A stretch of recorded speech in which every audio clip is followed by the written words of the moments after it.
Hey there, it's Kathy with Be Creative with Kathy. Now, if you're part of Stamp Club, we meet this Sunday, February 18th at 1:30 on Zoom. And I just wanted to show you a little bit of stuff you could do in advance. There's a lot, well, it might take a while, so if you feel overwhelmed, I don't want you to feel overwhelmed is what I'm trying to say. And you can do a little prep in advance. Sometimes you guys, fall a little bit behind and you feel rushed. I don't want you to feel that way, so I'm going to give you a little bit of homework, I guess you would call it. So in your packet, there's all these strips here. These are 8 inches by 1 inch, and they're scored 3 times. I'll set those aside. We're going to do something with those. And then in the middle of your packets, you have your basic white here. And more or less, this is just a full sheet of basic white that I cut in half. But we need a lot of bees.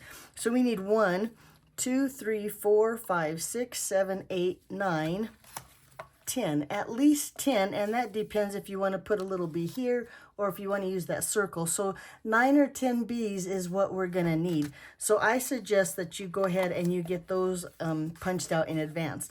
Now, first of all, when you stamp them, I would wait and stamp the face right before you put them on here, because you can see some are going this way, some are going this way, some are going this way, and as many wings, I don't know, I did a couple. It looks like I have 2 that have extra wings, but you might want to have a couple extra sets of wings so a couple of them can have 2 sets of wings instead of 1.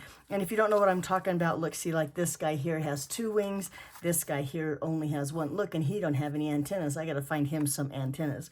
And I did stamp this one with the antenna straight onto the little guy. I'm not sure I like that. I'll probably go back to punching my antennas out, but that's another way you could stamp him.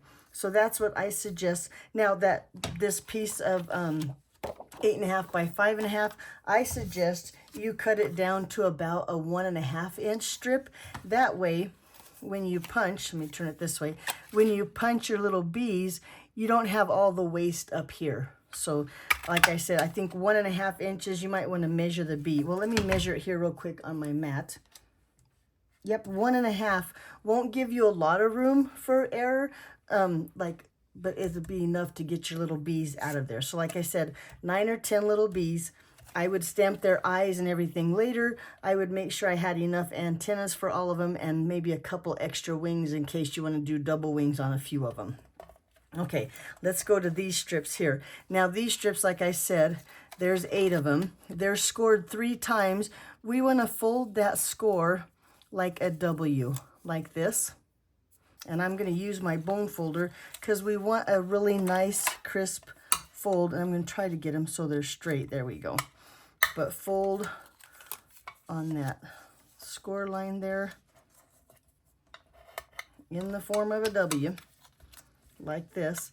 And then at the top, we're going to fold this one. And you can either glue it over like this. I'm going to go ahead and just glue it, I'm going to fold it good here. And then put some liquid glue on there. And I didn't get my fold straight at all, so let's see how this works.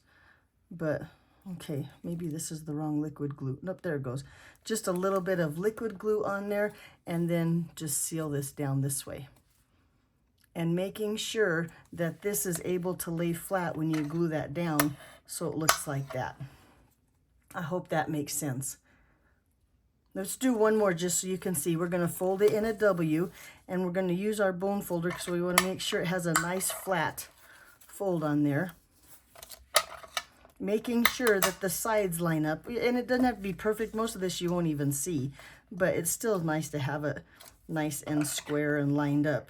This, and then that top one, we're going to just fold this one over like that. And while it's folded, we're going to put some liquid glue or some really strong adhesive on there, and then put those together like this. And then making sure that this is nice and folded. So this might overlap a little bit. And try to get it straight again. There we go.